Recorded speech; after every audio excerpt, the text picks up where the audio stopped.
Bueno, entonces vamos a revisar hoy lo que es teoría y diseño curricular. Es uno de los elementos esenciales para los profesionales de la educación. Muchos piensan que cuando hablamos de teoría y diseño curricular, hablamos únicamente, o lo tiene que saber aquel que se va a dedicar a diseñar currículum. Pero muchos de los procesos o de las ofertas que nosotros hacemos en capacitación tienen que ver con el desarrollo de un currículum, ¿sí? No, un currículum no es necesariamente plan y programa de estudio. Un currículum tiene que ver con un marco de referencia. Ahorita lo vamos a analizar. Bueno, entonces el libro obligado, que lo revisaron por ahí en alguna de las clases, me supongo, es este, Teoría y diseño curricular, de Marta Casarini. Marta Casarini es una argentina que tiene muchos años radicando en México, trabaja para el sistema del TEC de Monterrey y hizo este libro que se ha convertido en un libro obligado para todos los profesionales de educación, que se llama Teoría y diseño curricular. Primero, ¿qué es o qué entendemos por currículum? Currículum o currículo, que es algo que no sé.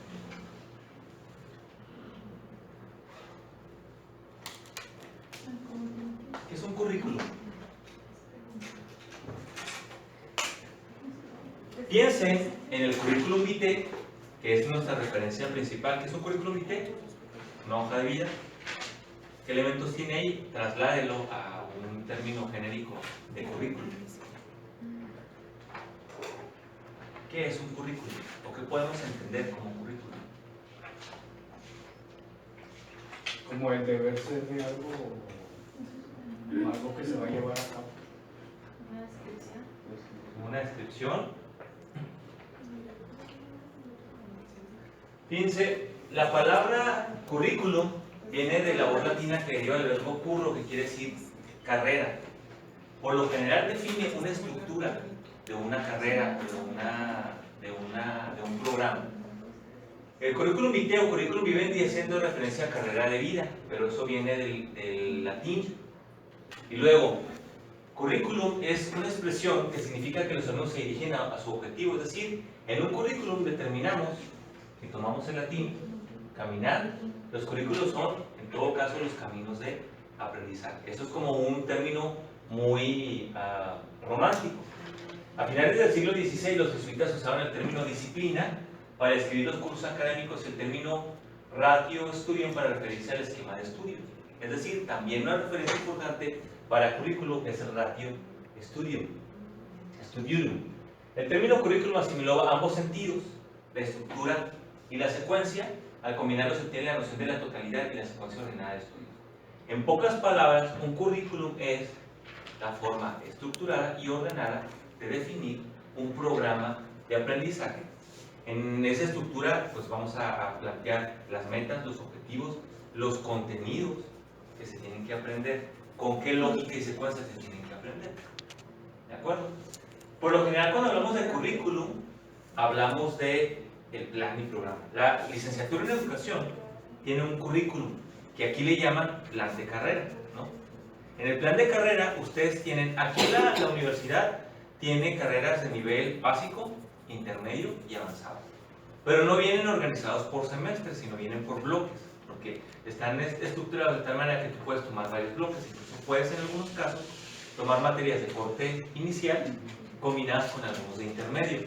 Pero hay algunas asignaturas que cuando se terminó ese currículum se dijo, ahorita vamos a ver cómo se estructura, pero se dijo, si no pasas o si no el estudiante no cursa pedagogía 1, no puede cursar pedagogía 2.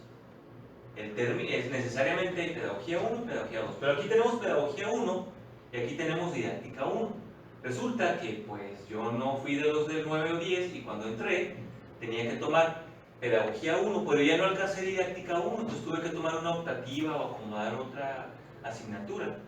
¿De acuerdo? Entonces, pedagogía 1 no es relacional con didáctica 1. Debería ser, ¿no? Pero en instituciones como UPN o en las normales, se estudia por el plan de estudios, viene por semestres. Semestre 1, 2, 3, ¿no? Entonces, no es como aquí que cada quien elige su carrera. Entramos todos juntos y están en primer semestre. Y en primer semestre se estudian estas 5 asignaturas. y luego pasamos a segundo semestre todos juntos, y luego se estudian 6 asignaturas. O sea, ahí sí se define un plan de acomodo, es decir, ahí sí definieron, primero se estudian estas en primer semestre, segundo estas, porque quienes diseñan el currículum encuentran una lógica. Ahorita vamos a entender, a partir de los planteamientos de Casarini, retomando teoría curricular, porque hay diferentes tipos de programas de estudio. O sea, tienen su marco de referencia o su lógica. ¿Sí? Entonces, el currículum es de naturaleza prescriptiva, es decir, se aspira a definir algo que se caracteriza. Eso es importante. El currículum es prescriptivo. El currículum te dice, en este caso, voy a poner seguir con el ejemplo de educación, tenemos un perfil de egreso que tiene, que es la aspiración del currículum. Cuando revisamos las asignaturas, ahorita que estamos en rediseño, la discusión será en, bueno, pero eso qué le abona al perfil de egreso, o qué cosas tenemos que modificar el perfil de egreso si modificamos los objetivos de las asignaturas, o al revés. ¿Sí? Es algo que se complementa. Pero es prescriptivo. En la primaria el maestro no puede enseñar lo que quiera. Tiene que enseñar en primer grado ciertos contenidos que son necesarios para cursar el segundo grado. Entonces el maestro puede utilizar diferentes estrategias didácticas para abordar ese contenido, pero no puede dejar de lado ese contenido porque está prescrito en el currículum que tiene que enseñar. Ese currículum se dirige a lograr objetivos de aprendizaje muy determinados. ¿Sí?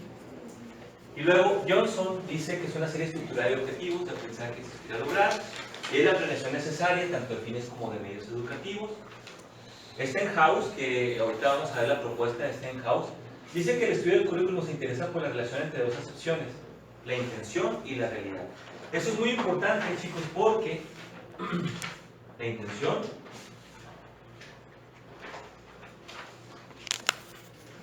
y Stenhouse es uno de los referentes más importantes que tenemos en teoría curricular. Él dice que existe una relación entre intención y realidad. En la intención se dice, vamos a estructurar un programa que tenga, por ejemplo, un estudiante puede llevar 4 asignaturas por semestre como mínimo, entonces por tanto, este currículum comprendería 4 años y medio en cursarse si se sigue tal cual. Esta asignatura es más importante, por tanto le otorgamos más créditos que esta otra que tiene menos créditos. O bien, todo es importante y a todos le asignamos la misma cantidad de créditos. Total que el programa tiene 364 créditos, bla, bla, ¿sí? Cuando nos entregan a nosotros las cartas descriptivas que se diseñan a partir del currículum, se dice, hay estos 10 temas, porque va a haber tanta sesión. Eso es la intención. ¿Cómo está pensado? Desde la estructuración. Pero la realidad es otra. Aquí tenemos la estructuración y aquí tenemos una acepción que probablemente ustedes hayan escuchado. Este no es Stenhouse, esto viene de la teoría de la reproducción cultural, pero el currículum oculto. El currículum oculto es que dice el maestro, pues sí, ustedes me pusieron muchos temas, pero la mayoría están repetitivos, o sea, con que lo vea una sola vez.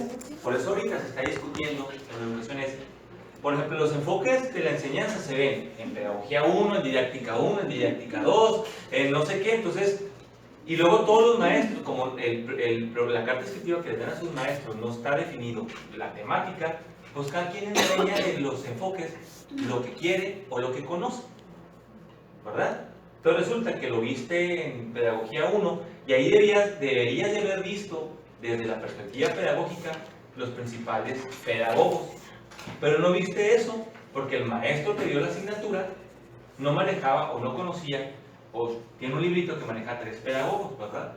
Y él se enfocó en esos 3 pedagogos. Él vio Vygotsky, él vio Piaget y él vio a Skinner. Entonces con eso definió 3 enfoques, pero llegas a pedagogía 2 y el maestro, como ahí le dicen, revisar los principales enfoques, pero no te dice cuáles, pero resulta que el otro maestro agarra su librito y en él te va a enseñar 6 paradigmas. Y tú, caramba, ¿por qué 6? Ah, pues porque no sé qué. En la universidad, que es una pelea que yo tengo con eso cuando trabajo con los maestros de otras carreras, el modelo educativo, es que en la universidad vienen 6 paradigmas, pero vienen unos bien raros. O sea, viene el paradigma humanista y nosotros, los que somos eminentemente educación, nunca revisamos el paradigma humanista como un paradigma eminentemente educativo. Nosotros revisamos 3, desconductismo, cognitivismo y constructivismo. Y ahorita se está instalando el paradigma de la pedagogía crítica, que es una relación con el de constructivismo. Y luego hay unos que el sociocultural ponen en medio entre conductismo y constructivismo. Otros ponen el sociohistórico y la gente me pregunta, ¿es lo mismo el sociohistórico que el sociocultural? ¿Y cuál es la respuesta? Pues no sé, depende del autor al que se haga referencia. ¿Me explico? Entonces, en la medida en que el currículum esté más prescrito, se van a lograr de mejor manera los objetivos.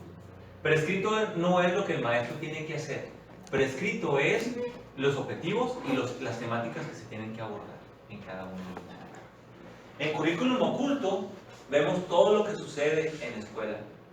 Pues ahí me dijeron que tenía que utilizar la plataforma, pero como el maestro que está dando la clase no sabe manejar la plataforma, entonces ese maestro no lo utiliza.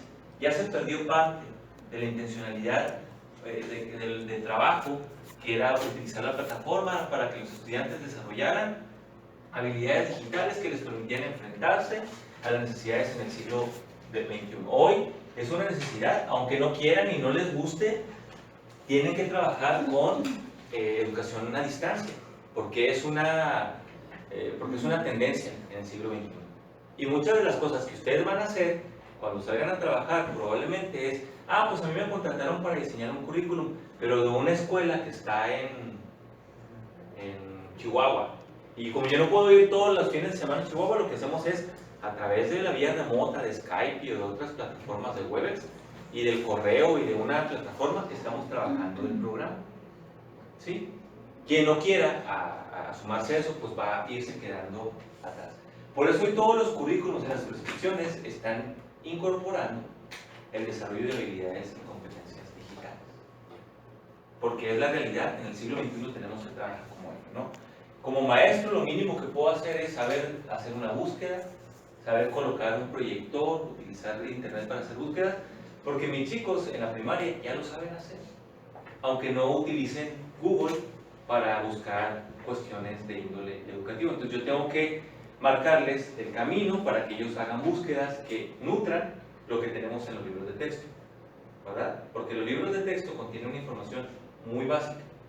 Ahora el libro de texto nos habla muy escuetamente, por ejemplo, la historia de los niños héroes, pero aprovechando el mes de septiembre o la fecha, puedo buscar información sobre los niños héroes y me voy a dar cuenta que ya hay mucha información sobre la vida de estas personas. No solamente es la parte, sino quiénes eran, dónde vivían, cómo crecieron, bla, bla, y nos vamos a dar cuenta que no son, bueno, dicen algunos que no eran ni niños ni niñas, ¿no? Que es una parte de control de la historia, bla, bla, pero eso es normal. Entonces, para rematar, el currículum se entiende como el proyecto que determina los objetivos de la educación escolar, los aspectos del desarrollo y la incorporación de la cultura. El currículum provee absolutamente todo, chicos.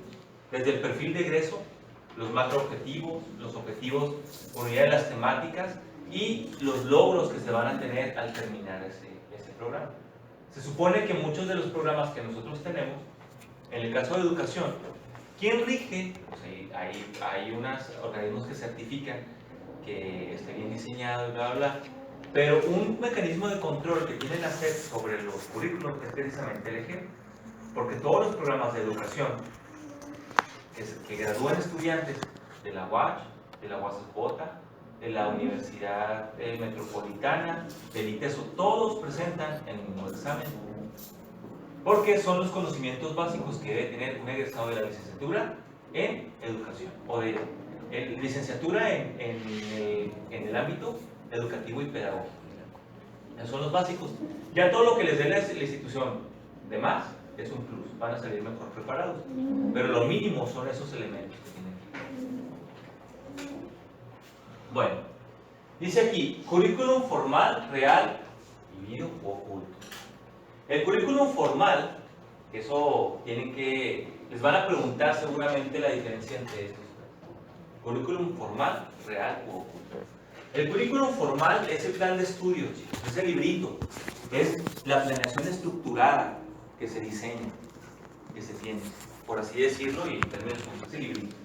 Aquí tiene todas las finalidades, los tiempos, como que en el caso de primaria, en el currículum formal viene incluso cuántas horas de español, cuántas horas de matemáticas a la semana, cuántas horas, y con esas horas se cubren estos contenidos y con esos contenidos se cubre todo el programa. Eso es lo formal. Pero luego viene, bueno, aquí la palabra programa significa anunciar por escrito, los programas, tiene objetivos generales, tiene organización y secuenciación de contenidos, todo eso. Pero el currículum real, o el currículum vivido, es el que se pone en práctica. Dice el maestro, pues resulta que yo sí trabajo las 4 o 5 horas que me dice el currículum formal, que tengo que trabajar con español. Pero la verdad es que no me alcanza esas 4 o 5 horas para abordar los contenidos que se dicen que se tienen que abordar. O sea, el tiempo sí, me da, o sí lo organizo así, pero no así los contenidos de aprendizaje.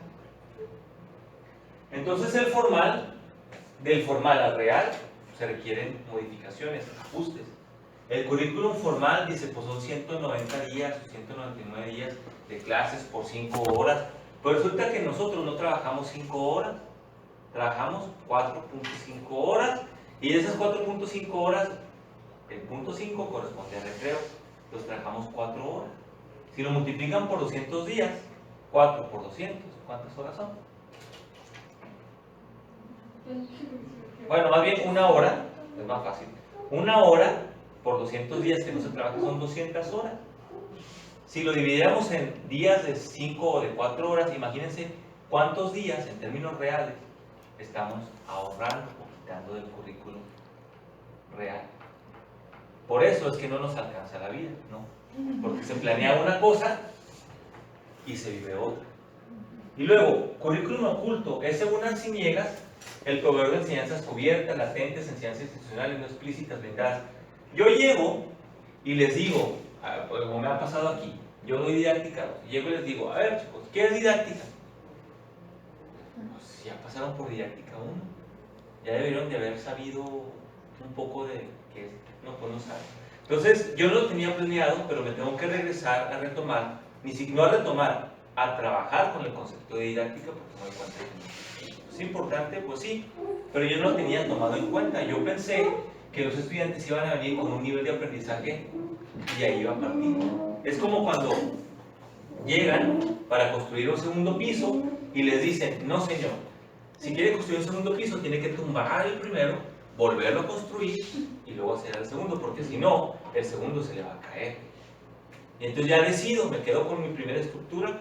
Si realmente quiero hacer el segundo piso, tengo que hacer lo que me dicen, tirar eso, volver a construir el primero, volver a echar la losa y volver a echar o poner el segundo piso.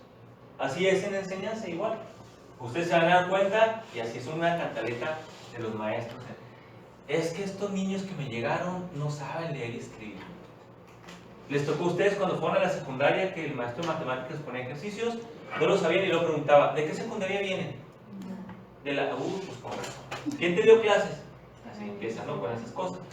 Porque se supone que ya deberían de llegar con una... La otra es, acá dijeron que eran 200 días de clase y te pusieron muchos contenidos. Aquí, en el real, pues te das cuenta que sí son los 200 días, pero que no te alcanzan los contenidos porque son demasiados para que los niños trabajen. Y aquí no contaban porque de esos 200 días iban a tomar una por el festival del 20 de noviembre y que iba a haber, ¿sabe cuántos días para ensayar los bailables? Y la versión de la kermés, más el puente. Aquí no contaban con que iba a haber una jubilación de 2 maestros y otro día, y resulta que los de los 200 días se te reducen a efectivamente, o sea, trabajo efectivo, 140, 135 días. Por tanto, no es posible cumplir con los objetivos que se plantea el currículum formal. ¿Sí? ¿Sí ven la diferencia entonces? Formal, vivido, cómo se opera, cómo se implementa. Y el oculto es todo aquello que está presente. Como les dije, yo como maestro, pues resulta que me dieron una clase aquí en CU y yo soy psicólogo y me dieron una clase de didáctica y como yo era la que tenía que dar o agarrar, pues resulta que yo no conozco muchas cosas de didáctica, yo les voy a dar lo que yo considere que es, lo que yo comprenda o lo que es producto de mi formación, ¿verdad? Por eso las discusiones esas que se dan con los maestros estos de las teorías y que si son pedagógicas y no psicológicas, o sea, porque, y se supone que nos tenemos que acotar a la carta descriptiva. En el caso del currículum de la universidad, dice que esta materia, por ejemplo, tiene que incluir un portafolio, en una dice que es un examen único, un examen final. Si yo les pongo un portafolio y la carta descriptiva dice que es un examen y el portafolio lo hiciste muy mal y te pongo un 5, tú con la mano en la cintura vas y pasas a la universidad y le dices, oiga, el maestro, la carta descriptiva dice que debe haber puesto, nos debe haber puesto un examen y él nos puso un portafolio y por el portafolio reprobé.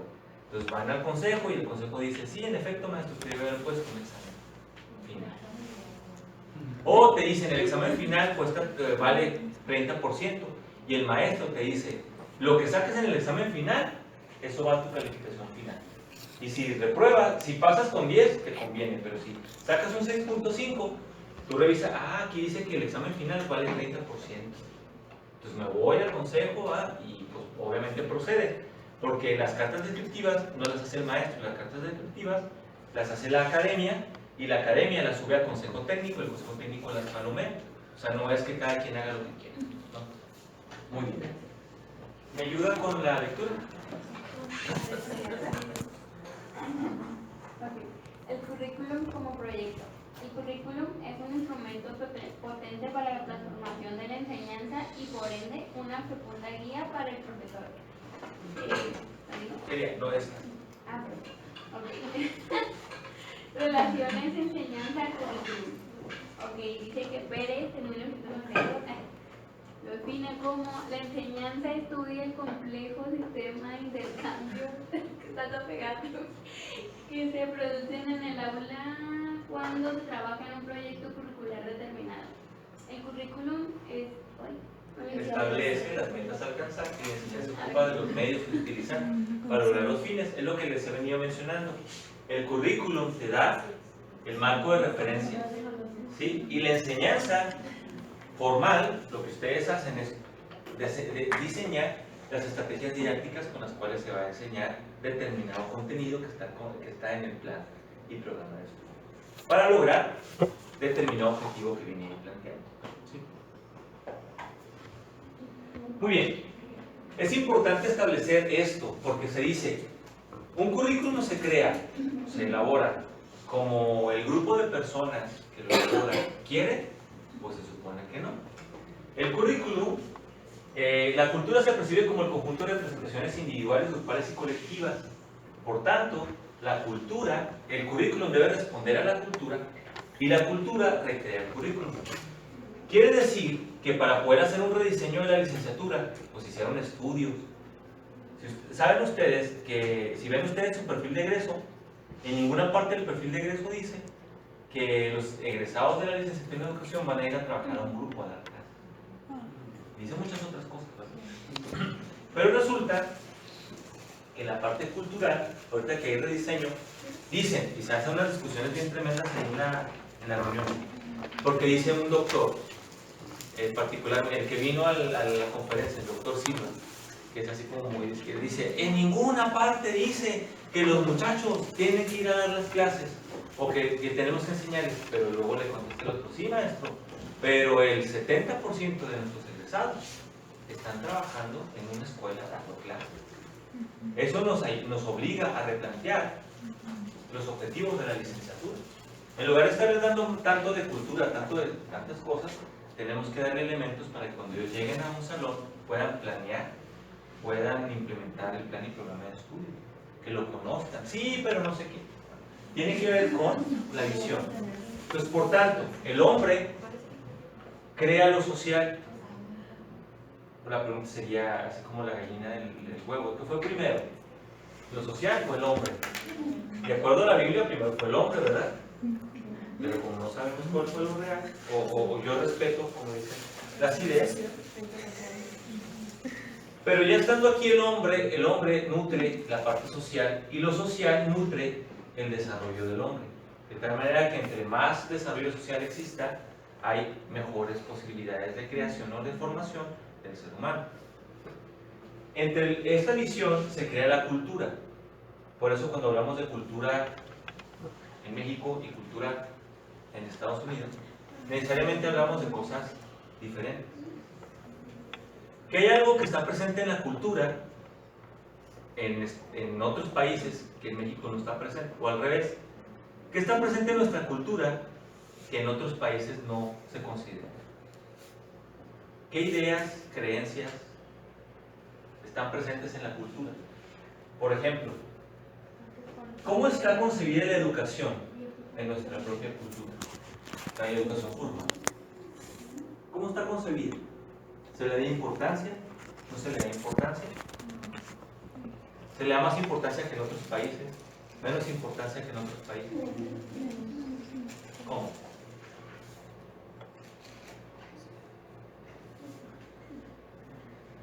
Aquí no por nada está puesto primero esta educación y luego la escuela. La educación se inicia con procesos no formales desde la casa. ¿Sí? En la casa es donde se aprende a respetarse ciertas reglas o convencionalidades sociales. Cuando llegas a una casa, ¿qué te dicen? Saluda. O tus hijos te ven saludar cuando llegas, buenas tardes, buen día. Y ellos imitan esas conductas.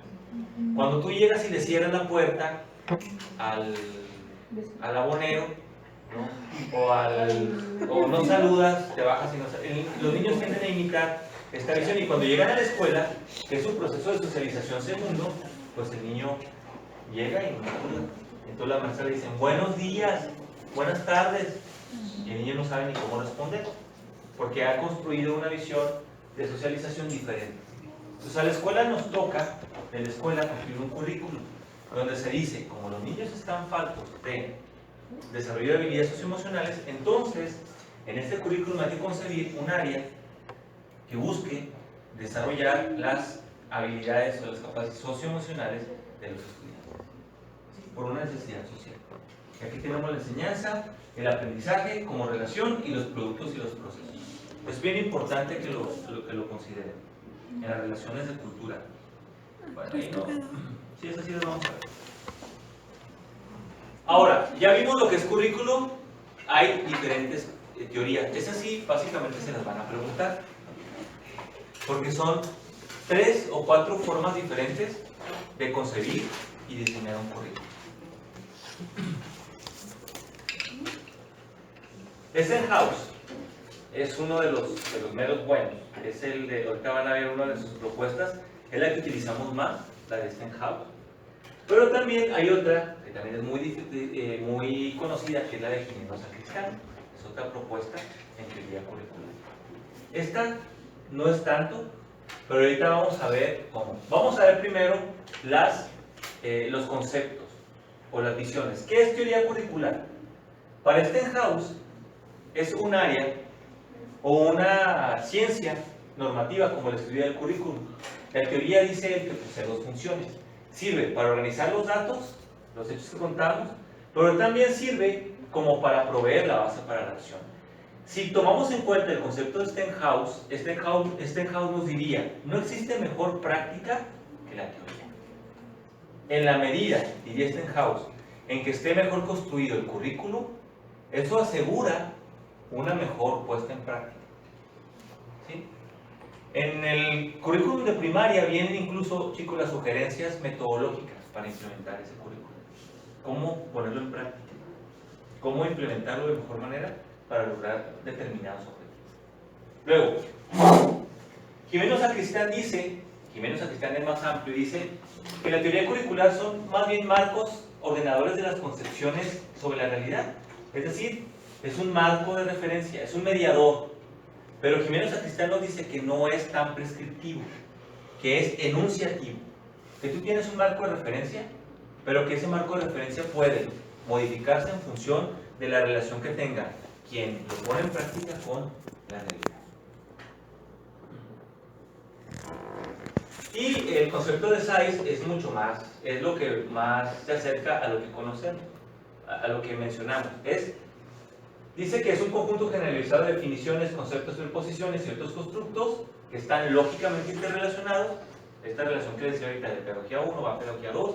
En pedagogía 1 se ve esto, porque en pedagogía 2 se va a ver esto. ¿Sí? Que sirve, la función de la teoría del currículum es describir, predecir y explicar los fenómenos curriculares y servir de base para la guía de las actividades, la puesta en práctica de las actividades.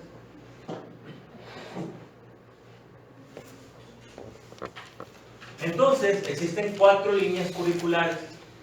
De estas 3 concepciones, existen 4 líneas.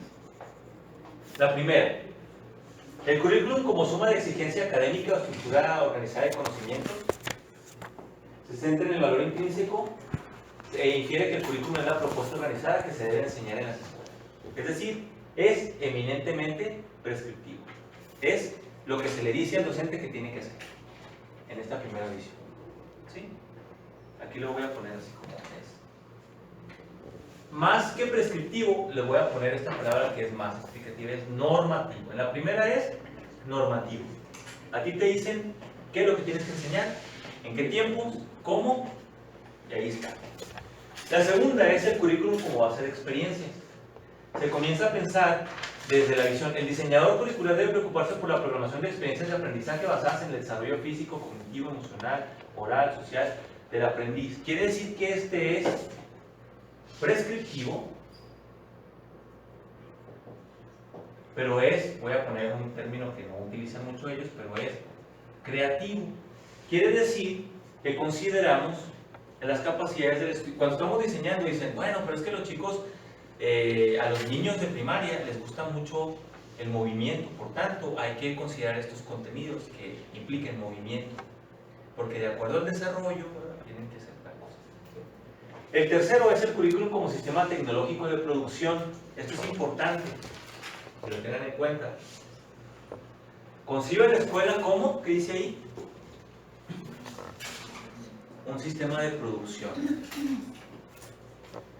El precursor fue Bobbitt, ahorita vamos a ver esos, y Tyler, que también lo han de haber escuchado. Tyler y Taba. A mí me tocó aprender con este sistema, con este currículum, porque los maestros, ya lo he mencionado en algunas clases, a los maestros se les decía matemáticas, ¿no? Era el tema era un tema, operaciones básicas, y luego 1.1 suma, 1.1.1 suma de 2 dígitos, 1.1. Y luego así se iban planteando los temas, pero también los objetivos particulares. Objetivo general, que los alumnos realicen operaciones de suma. Objetivo particular 1.1, que los alumnos, o sea, te iban poniendo los objetivos tan meticulosos que parecía que eran el planteamiento propio de las actividades. Entonces los maestros nos dictaban incluso los objetivos. Ahí va, dictado, pues que les da mucho dictado en esa época. Decían, hay el objetivo 1.1, que el estudiante reconozca la posibilidad, escribía uno, y luego ya hacía uno, copiaba o le dictaban a uno la actividad que uno tenía que hacer, que respondía a ese objetivo. Y luego, que es el más liberal, que sería el currículum como reconstrucción del conocimiento y puesta en acción. El puente entre la teoría y la práctica, en esta línea de distinción entre el currículum de instrucción, es irrelevante. Es decir, aquí hablamos de un elemento que está presente ahora, pero que en términos prácticos de construcción de currículum es muy poco inusual, que sería la praxis. La praxis, como deberían ustedes de saber, es una relación intrínseca entre teoría y práctica. Quiere decir que la teoría alimenta la práctica y la práctica alimenta la teoría. Y en ambos casos, voy a cerrar así, está el contexto. Eso quiere decir que una práctica, una teoría puesta en práctica en un determinado contexto no tiene necesariamente o no tiene los mismos resultados que la puesta en práctica en otro contexto. ¿Por qué? Porque tienen que haber muchos elementos presentes ahí. Uno de ellos tiene que ver con los aprendizajes previos. Nunca será lo mismo trabajar aquí en estas instalaciones, teniendo acceso a internet sobre las tecnologías de la información, a platicarlo, trabajarlo como un tema en una ranchería, en la Sierra de Chihuahua, donde no hay luz, y donde los niños, el celular, para hablar por celular, no para hablar por celular, tienen que caminar y subirse uno arriba de una piedra. A mí me ha tocado ir así comunidades que dicen, no, aquí no agarra señal, pero si camina, y allá, arriba de esa piedra, ahí se agarra. ¿Pasa o no pasa? Entonces, cuando trabajan con los niños el internet, la computadora, pues ellos van a decir, ah, pues está padre, pero no es algo que esté cercano a su realidad. ¿Sí? En una escuela de la periferia en Juárez trabajan ciertas cosas, pero nunca será lo mismo una escuela donde los niños tienen tablet, donde tienen acceso a streaming, o sea, a Netflix y a otro tipo de televisión por cable, a niños que no lo tienen. ¿Por qué? Porque tiene que ver con lo que van a aprender. ¿Hasta aquí alguna duda? Ok, ahora en esta primera parte fue acercamiento del currículum. La segunda parte sería las fuentes del currículum. Ya vimos cómo se concibe, cómo se estructura de acuerdo a estos 4 visiones el currículum. Ahora vamos a establecer cuáles serían las fuentes del currículum. Porque lo básico sería es cómo nos ponemos a construir el currículum. Si ustedes les dijeran, llegan a una escuela, los contratan cuando se gradúen y les dicen, a ver, dicen, usted la vamos a contratar para esta escuela y usted nos va a diseñar un programa de licenciado en educación, como ustedes. Y ella se va a poner y va a decir, bueno, pero ¿de dónde tomamos los elementos para construir ese currículum? Lo más básico es, pues veo lo que yo estudié, ¿no? Puede ser, como una base de referencia. Y pues ahí le cambio, como dicen acá en la discusión, pues sí, es que lo único que están haciendo es que le están cambiando los nombres a las materias, y lo dicen, pues no, pero es que no solamente cambiar el nombre de la materia, tiene todo un referente. ¿Y qué contenidos vas a abordar? ¿En qué? ¿No? Muy bien. Entonces, las fuentes del currículum, chicos, son 4 eminentemente.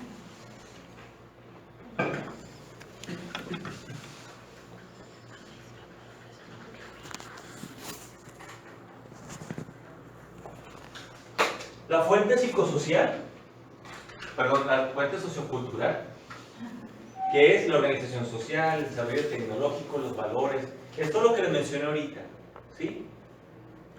Porque es importante la educación. Ahorita que estábamos con la reforma anterior de Peña, y que parte tenía que ver con la evaluación, pues entonces muchos programas de educación que se crearon en ese sexenio iban con esa lógica de el estudiante tiene que saber o tiene que apegarse a muchas de las competencias que están pidiendo para su ingreso al sistema básico de educación. No hay necesidades, no se preguntaban, muchos programas no se preguntan ¿qué necesita aprender el niño? Por tanto, ¿qué necesito formar en quien quiera enseñar niños? Lo que se preguntaban es ¿qué habilidades necesita para ingresar, para pasar un examen, para acoplarse a un sistema? Bueno, organización social, desarrollo tecnológico y los valores. Pero también tenemos, chicos, acá, esta es la fuente más importante, me parece a mí, que es la fuente epistemológica. ¿A qué se refiere la epistemología? Al estudio del conocimiento. En pocas palabras es, la epistemología estudia cómo se construye el conocimiento. No es únicamente desde la parte psicológica, que eso nos lo da Piaget y la teoría psicogenética. Cómo se reestructuran las estructuras cognitivas y bla bla, ¿no? Eso de estructuras pues es una representación, porque en la mente no tenemos así las estructuras como las definimos en la realidad. Pero la fuente epistemológica es la evolución científica, es qué necesidades tiene que cubrir en función de la aprendizaje este currículum, ¿de acuerdo? ¿Cómo está? Nosotros en educación analizamos la producción, lo que se llama el famoso estado del arte, ¿no? Es qué producción científica y académica hay, sobre qué campos, qué necesidades de aprendizaje existen, entonces qué necesidades de formación. La lógica interna de las disciplinas, ¿qué es esto de qué es primero? Los chicos necesitan algo de pedagogía, perdón, de psicología, pero ¿de qué tipo? Ah, pues psicología del niño, ¿no? O psicología o teoría sociopedagógica o lo que sea. Entonces, de acuerdo a la visión de quienes estén en la fuente, es decir, donde estamos recuperando la fuente es lo que vamos a proponer. Luego, la fuente pedagógica, pues aquí este es nuestro campo meramente, es tipo de sujeto, qué tipo de sujeto queremos. En la fuente pedagógica ahorita decimos, no, es constructivista en la visión, porque el sujeto es quien construye. Ah, bueno, pues aquí analizamos qué tipo de práctica, qué tipo de finalidad buscamos. Y la fuente psicológica, cuáles son los procesos de aprendizaje, que a mí me parece que parte de esto debería ir acá, pero ellos lo ponen aquí, fuente de aprendizaje y las características de los sujetos. Por eso es que seguimos teniendo como referencia a Piaget, aunque ya la teoría me parece a mí que ya es muy obsoleta, porque los niños en esta época no aprenden con esa lógica con la que estudió Piaget a los niños en las observaciones. Hoy hay tablets, hay computadoras, hay otro tipo de procesos que aceleran el conocimiento. Hay niños, tú ves niños de 6 o 7 años que se comportan como adultos, tienen un vocabulario muy propio. ¿Por qué? Porque tienen el referente de la televisión por cable, tienen... Voy a ver en Netflix, voy a ver en YouTube, ¿no? ¿Dónde lo busqué en YouTube? Y te dicen, porque tienen esas posibilidades. Los niños, exacto, o sea, los niños no escriben, decía el otro día, no escriben, pero le dictan al celular. Bob Esponja, video. Creo que mi sobrino apenas entró al kinder, pero él ya como desde los 3 ya está hablando. No sabe escribir, pero Entonces, en tiempos posteriores se va a tener que construir una nueva teoría sobre el desarrollo de la evolución psicogenética, que ya hay algunos adelantos en neurociencia, pero ahorita hay campos disciplinares que todavía están muy peleados. Por ejemplo, hay gente en el campo educativo que cree que nuestro campo debe ser eminentemente pedagógico, didáctico, pero no. La visión del pensamiento complejo nos dice que tenemos que echar mano, porque el ser humano no tiene una visión plana. El ser humano en su desarrollo tiene una visión es un desarrollo muy complejo. Por tanto, tenemos que saber desde la psicología cómo se construyen los procesos de aprendizaje. Pero también en neurociencia, que aquí faltaría alguna otra parte que sería aquí en evolución científica, en neurociencia sería cómo es que el aprendizaje afecta los propios procesos físicos del ser humano. ¿Cómo es que se da el aprendizaje? Cuando hablamos de las neuronas, pues decimos que la neurona.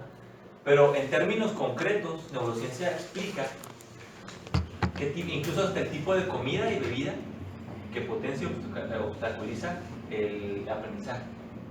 ¿Cómo lo hace? Pues porque estudia las estructuras cognitivas, las conexiones eléctricas que existen entre una neurona y la otra. Y cuando comes tal cosa, cuando tomas café o cuando comes cosas con azúcar, ¿cómo es el proceso de conexión eléctrica entre una neurona y la otra? Y cómo lo haces cuando tomas agua, cuando te ejercitas, cuando comes. Desde esa visión está hoy el proceso educativo. Pero bueno, ahí tenemos esas 4 fuentes, cuando menos. Entonces, si les preguntan las fuentes, son esas. Pueden variar un poquito, pero es pues, básicamente esas 4 fuentes donde se alimenta el currículum. Fuente sociocultural, bueno, eso no lo voy a abordar porque creo que en lo término general ya se los dije. La fuente pedagógica son las teorías que se apoyan en alguna determinada escuela o corriente de pensamiento que pone énfasis en determinados aprendizajes. ¿Por qué hay? Ahí va.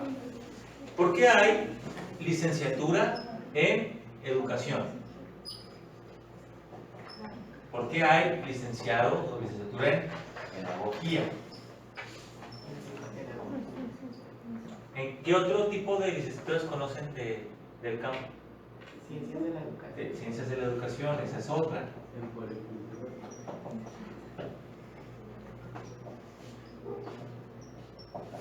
Esas son como las centrales. Puericultura es más como a los niños. Auxiliares. No he visto muchas licenciaturas, la mayoría son como por más técnicos, porque son del cuidado de los niños en la primera infancia. No sé por qué el nombre de puericultura, nunca lo he investigado, pues oye raro ahora. La figura como que es crear animalitos, ¿no? Me da esa idea. Pero cada uno de estos chicos tiene un apoyo específico en alguna escuela corriente o el tipo de aprendizaje que van a lograr. la discusión entre esta y esta está, ¿cuál es la más amplia? Por eso si revisan ustedes su perfil de egreso, pues van a ver que es muy amplio. Ustedes son profesionales, van a ser profesionales en el campo de la educación que van a poder hacer muchas cosas. Desarrollar proyectos comunitarios, desarrollar currículum, programas de educación, implementar no sé qué, pero en ninguna de ellas dice que dar clases. Pero se entiende que muchos de esos procesos, porque incluso habla de procesos de capacitación o de formación, no necesariamente de clases, pues lo habla así. ¿Ok? Entonces, teorías asociacionistas, o bien, aquí vemos algunos elementos, ¿no?, más relevantes. El condicionamiento clásico, que sería currículos muy prescriptivos, apoyados en Pablo, Watson y el otro señor que no lo conozco. Bueno. En el aspecto pedagógico, aquí integra la visión de la enseñanza a nivel teórico y la investigación sobre esta, es decir, cómo relacionamos o cómo traemos a colación las teorías de la enseñanza para crear un marco de referencia. Si en nuestro currículum es eminentemente constructivista, pues tenemos que recuperar desde esta visión el marco pedagógico del constructivismo. ¿Cómo se desarrolla la conducta desde el constructivismo, no desde el conductismo? Y un error muy grave es que luego tomamos elementos del conductismo para el desarrollo de la conducta, cuando el constructivismo también considera el desarrollo de la conducta, pero no con el condicionamiento como lo consideraba Pablo o Skinner. El condicionamiento clásico o el condicionamiento operante.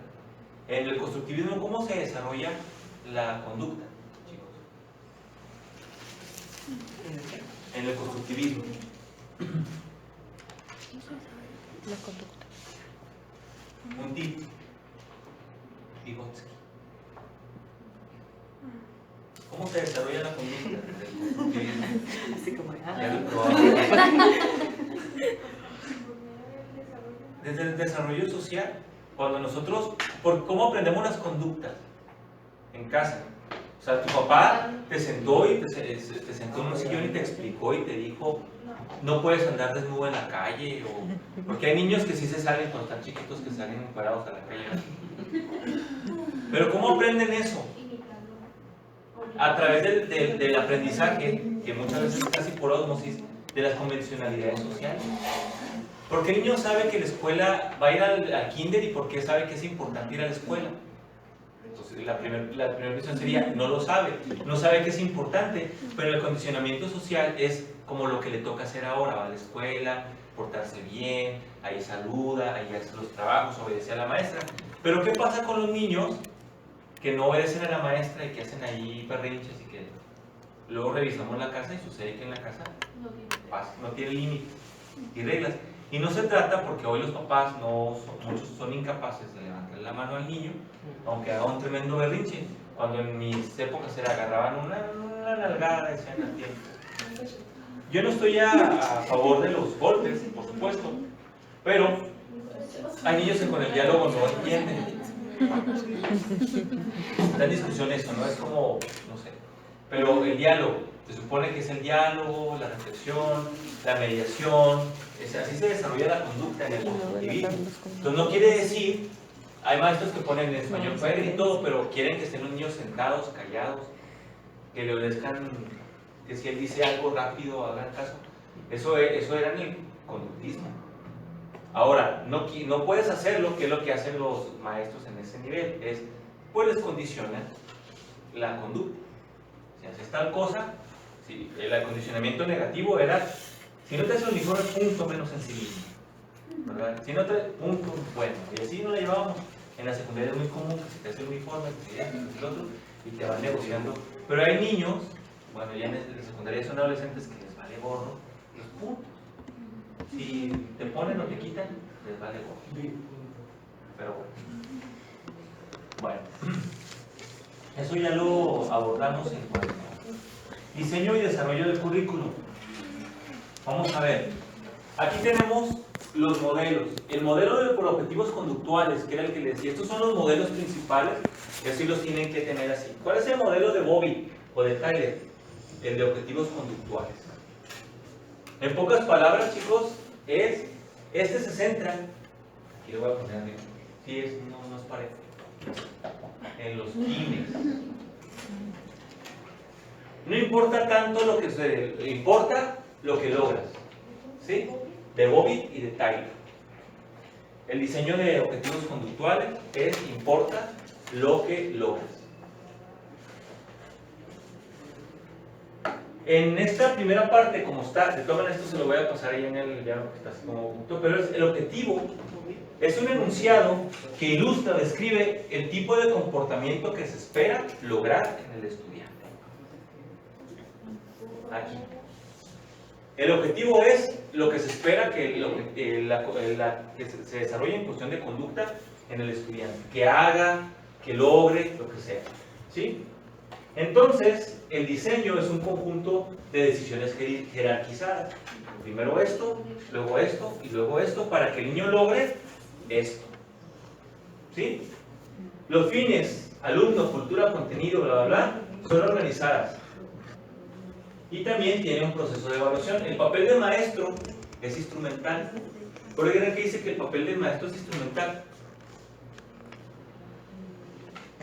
Porque el maestro agarra el librito, el currículum por objetivos, por fines, lo agarra y aquí le dice lo que tiene que hacer y el maestro únicamente hace o sigue la línea. Entonces el maestro no es un ser creativo, no es un ser que modifique el currículum, él dice, ahora nos toca trabajar con esto. O sea, es un simple instrumento, ¿sí?, de aplicación. En el entrenamiento de destrezas se orienta a la información, esto privilegia la información, es decir, el modelo por objetivos es eminentemente conductista. Hay que desarrollar conducta. La conducta a través de objetivos muy claros, muy definidos, y la mayoría de lo que reciben los estudiantes en esto es información, ¿sí?, y el modelamiento. Denominaciones de objetivos terminales, conductuales, institucionales y operacionales. Te determina así bien específicamente lo que tiene que hacer en cada una de las áreas.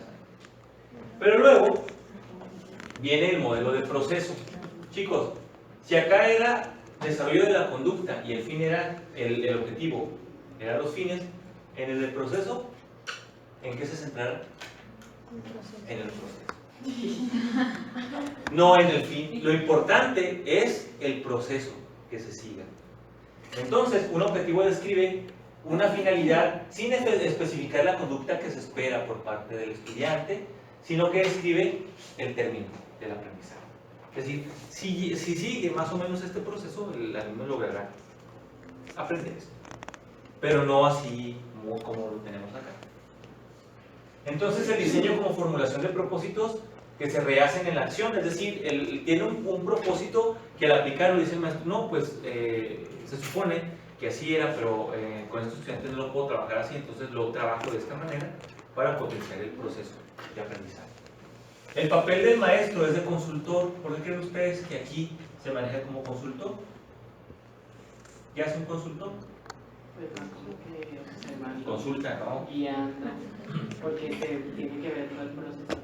Un consultor revisa lo que te marcan, pero a base de experiencias construye lo que le parece que puede mejorar la pauta del proceso de aprendizaje. Un consultor externo, cuando hablamos de un consultor externo, es una persona que tiene el conocimiento, pero que tiene que reconocer la problemática. Cuando uno contrata un consultor externo, las empresas tienen el conocimiento, pero el consultor externo no conoce del todo el contexto. Y muchos consultores dicen, yo no necesito conocer el contexto, yo lo que necesito es marcarle la pauta para que ustedes sigan con un proceso. ¿De acuerdo? No necesito conocer a la empresa totalmente, sino van a seguir estos 5 pasos, que se siguen en todas las empresas, sean chicas, sean medianas, sean grandes, tengan problemas o no tengan problemas. Ya les tocará a ustedes solucionar lo interno. ¿Sí? Entonces, el énfasis es en el modelo hipotético, es un modelo hipotético. Quiere decir que no hay algo definido como tal. ¿Sí? Denominación de objetivos de proceso, heurísticos expresivos, principalmente de procedimiento. Entonces, pone su pauta en el procedimiento. ¿Sí? Este es prescriptivo, evidentemente, y este es enunciativo.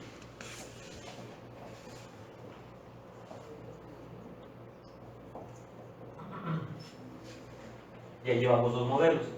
El modelo por objetivos, que es de Bobby y de Tyler. Pues en algunos casos les van a mencionar como Tyler. Pues el modelo le llaman el modelo Tayloriano.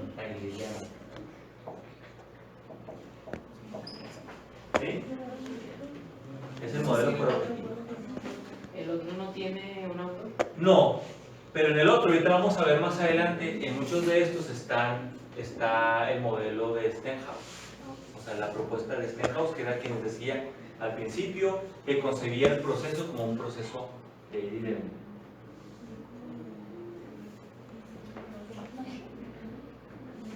El modelo de proceso que acabamos de revisar se une con este. Este sí es el modelo de Stenhouse como tal. Es el modelo de investigación. Es un currículum por investigación. ¿Por qué? Porque tiene características de abordaje del currículum. El diseñador es percibido como un investigador. ¿Qué tiene que hacer el diseñador de un currículum para crear un currículum, chicos? Ahí lo dice. ¿Qué tiene que hacer? Investigar. Investigar. ¿Dónde va a investigar? En las fuentes del currículum. Pero ahí va a investigar, por ejemplo, en el caso de educación, si hizo una encuesta, dijeron, los egresados, vamos a hacer seguimiento a los egresados. ¿Dónde están trabajando? Y no, pues que en estas escuelas, ok. Los están en escuelas, vamos a investigar, ¿a quién le vamos a preguntar? Pues a sus jefes. Oiga, ¿cómo ve usted la formación de los chicos de la licenciatura? En este ámbito, en este otro ámbito. No, pues muy bien, pero nada más vienen un poco débiles en el conocimiento del programa. Entonces vas tomando elementos de la realidad a través de la investigación para poder crear un currículum. Yo voy a las escuelas y digo, a ver, ¿qué necesidad de formación tienen? No, pues que los chicos que están llegando ahora de la normal, de la UPN, de la licenciatura, no tienen muy débil la formación en esta área. Ya voy tomando nota como investigador para que cuando yo creo un currículum, voy a tomar esas fuentes para crear de acuerdo a las necesidades que están presentando en el contexto. Otro, el currículum está pensado más en términos hipotéticos, es decir, debe ser experimental. Por tanto, de este tipo de currículum hay cuestiones mucho más enunciativas, o sea, más amplias. Te dicen qué se puede hacer, qué se quiere lograr, pero no te marca la pauta de lo que tienes que hacer. Porque se supone que el docente que lo pone en práctica va a investigar, va a saber en qué nivel están, pues y entonces parto de ahí. ¿Sí? Luego, el currículum se plantea como una perspectiva evolutiva, como esta visión que les ponía el otro día, así de parte de algo, pero ese algo, esta realidad o esta experiencia, tiene a su vez otra experiencia acá, mucho más enriquecida. Y luego a su vez acá, debe de tener una experiencia mucho más enriquecida. Es lo que pasa con ustedes. ¿Saben ustedes hoy más que lo que sabían en primaria? Pues eso es obvio. Pero han pasado por un montón de experiencias diferentes, que todo eso ha nutrido el aprendizaje que tienen. Y hay cosas que únicamente las revisaron en esa etapa, pero que se las llevaron y las pusieron en práctica como un conocimiento profundo a largo plazo, ¿verdad? Ahorita por eso te dice cuando salen el día del maestro que muchos dicen, pues cualquiera puede ser profe o maestro, cualquiera. Muchos que se asumen como tal dicen, pero aquel que es médico, aquel que es ingeniero, aquel que es no sé qué cosa, no hubiera logrado ser lo que es si no hubiera sido por un maestro que lo enseñó a leer y escribir. O sea, el conocimiento básico es lo que permite tener después conocimiento mucho más complejo. La participación del profesor es fundamental. Aquí el profesor va recogiendo información del contexto. ¿Qué es más importante fortalecer? Reviso el perfil general, pero digo, aquí es más importante los valores y las actitudes, más que español y matemáticas. Pero tengo que cumplir este objetivo en español, entonces trabajo valores y actitudes a través de lectura o a través de tal cosa. Entonces va integrando lo que necesita aprender porque es un investigador. Tanto el que diseña como el que lo pone en práctica. Así está pensado. Pero decía un maestro, y lo decía comparado muy feo, decía, no hombre, ya ni la friegan, profesor, es que cuando nos dicen qué hacer específicamente, dicen, no, ¿por qué tenemos que hacer así como dice? ¿Qué creen que no podemos crear? Y cuando nos dan enunciados generales y te dicen, ¿creen? Pues todo quieren que haga uno De perdido le hubieran puesto una idea. Este está en el nivel amplio de la creatividad, de lo que tienes que poner en práctica. Es el nivel de investigación, el modelo de investigación, y es evidentemente el autor más conocido o el central de este modelo es Stenhouse. Y luego vamos con el... Ya no nos... el de modelo de Jiménez Gestán. Bueno, pero esto es importante reconocer estos elementos. El currículum. ¿Qué debe contemplarse en un perfil de egreso? Todos los currículums tienen un perfil de egreso, sea el de primaria, el de preescolar, o sea el de la prepa o el de la licenciatura. Todos tienen un perfil de egreso. Porque recuerden ustedes que tenemos la fuente sociocultural. ¿Qué tipo de persona queremos formar? ¿Sí? Bueno. Conocimientos básicos, habilidades técnicas, actitudes, espacios, sectores, lugares. Las formas en cómo se organizan y se estructuran los currículums son plan lineal, que era la que les decía ahorita en la UPN, es asignatura 1. Bueno, aquí tenemos, voy a poner así.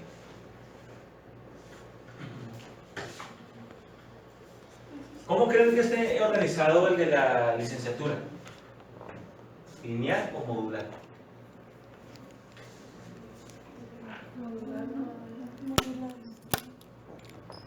Semestre 1, semestre 2, semestre 3, semestre 4. En el plan lineal tenemos asignatura 1 que antecede, a la asignatura 2, a la asignatura 3, a la asignatura, por poner así, 4. ¿Sí? La asignatura 1.1 antecede a la 2.2, a la 2.1 y así nos vamos. Quiere decir que están organizados así. Esto tendría un fin muy específico. Esto tendría un fin muy específico. ¿Sí? Por tanto, como les digo, en las normales, así nos íbamos. El primer semestre, el grupito todo junto, al segundo semestre, tercer semestre, y vamos todos juntos. En el plan que ustedes tienen es efectivamente un plan modular, porque son módulos o bloques que se van conjuntando unos con otros. Claro, le ponemos algunos candados como estos son, como les explica, de inicial. Tienes que completar primero todo tu inicial, o casi tener que haber completado tu inicial para empezar con las intermedias. ¿Cómo controlas eso? Pues los que diseñan currículum le ponen créditos a las asignaturas y le ponen un mínimo de créditos a determinadas materias para que las puedas tomar. Es la manera en cómo se van controlando los módulos. ¿Sí?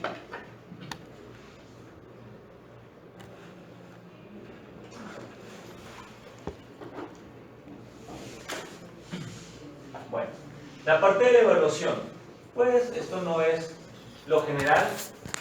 ¿Qué se evalúa? Pues la coherencia, el currículum formal, la coherencia interna, el contexto internacional. Por eso es que las universidades están buscando currículums a nivel internacional, organismos de acreditación. Al programa de licenciatura diseña y hace muchas cosas, pero hay un organismo acreditador externo que viene y dice, a ver tus maestros, ¿cómo están formados? A ver, preséntame evidencia. ¿Qué hacen tus maestros? Okay. Preséntame evidencias de lo que hacen para que los alumnos aprendan. Y entonces va presentando evidencias para poderse acreditar. Y te dicen, oye, a nivel internacional, los programas en educación están trabajando por competencias. Entonces tú no puedes seguir trabajando así. Entonces ya quien diseña el currículum o rediseña dice, bueno, pues nos vamos a ir con lo que tenemos o vamos a considerar el contexto internacional. Competencias, ¿por qué? Porque si mi estudiante se gradúa y va a trabajar a Chile, o se va y se cambia a Chile, por resulta que ella está trabajando por competencias y aquí no. Entonces va a tener un choque en cuanto a la misión. ¿Qué evalúas? El currículum real, el currículum el que aplicas y el currículum, bueno, el oculto no, pero por ahí viene algunos procesos. En la coherencia interna, la evaluación del proceso de aprendizaje, si realmente logras lo que te propusiste lograr a través de la implementación del currículum. En el currículum oculto, pues, ¿qué tipo de valores y actitudes, qué tipo de implementación del currículum has tenido, si se ajusta o no a los requerimientos? Por ejemplo, cuando se empezó a trabajar con educación sexual y todavía el año antepasado que salieron con la cartilla esa de la sexualidad, y se tenía que abordar desde tercero o cuarto, muchos papás se pusieron, protestaron, pero no eran demasiados papás como para que el currículum se modificara. Lo que hicieron fue, los maestros, bueno, los que quisieron, lo dejaron de lado, es decir, ese tema no se abordaba, o ese contenido no se abordaba para evitar tener problemas con los papás. Eso es una parte del currículum oculto. Quien pensó en el diseño dijo, los niños tienen que aprender educación sexual con este objetivo, que nutre a su vez los rasgos del perfil de egreso. Pero tú quitas todo eso porque en la cultura, ¿verdad?, está muy arraigado que si tú les enseñas a los niños o a los jóvenes sobre métodos anticonceptivos, ¿qué piensan muchas personas que estás promoviendo? Pues la promiscuidad. Entonces tú dices, les enseñas métodos anticonceptivos para que le den vuelo a la hilacha, ¿verdad? ¿Alguien dice que me decía algo? No, pero lo hizo así.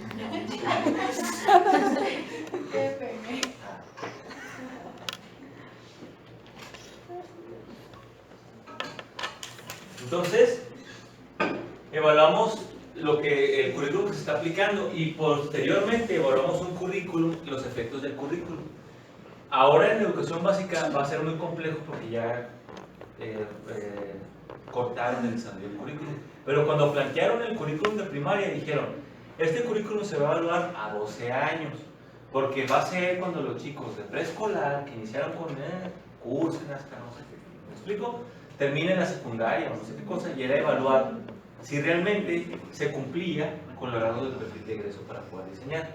Dicen los que saben que un currículum tiene más o menos como efectos para ser vistos en el desarrollo social a lo largo de 10 años. Pero en México los cambios han sido muy continuos, entonces no tenemos como el referente de lo que se hizo en la reforma del 97. Se supone que debería de haber quedado en el 2017, pero como en el 2012 se hizo reforma a programas de nuevo, pues tenemos una mezcolanza de formación. ¿Me explico? Entonces es bien complejo poder evaluar los resultados de un currículum, pero sí se evalúa cuando menos estos elementos: el currículum formal, la coherencia interna, es decir, qué relación tiene entre materias y no, que es lo que se hace muchas veces a través de las encuestas de los que van a egresar o que egresaron.